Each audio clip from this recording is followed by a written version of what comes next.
Hello, traders. FX Pip Collector here. Today is Monday, September 22nd. This is my analysis for the pound US dollar, and we are on the 4-hour time frame.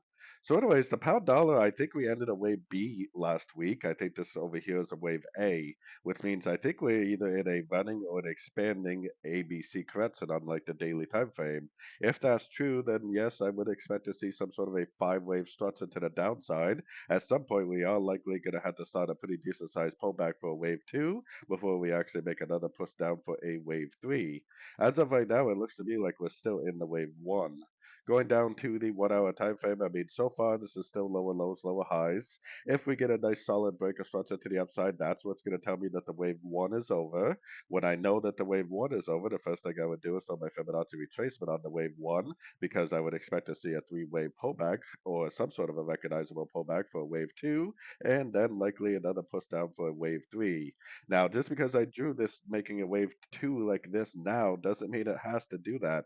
It could make lower highs and keep on going down. The wave one is definitely not confirmed to be over.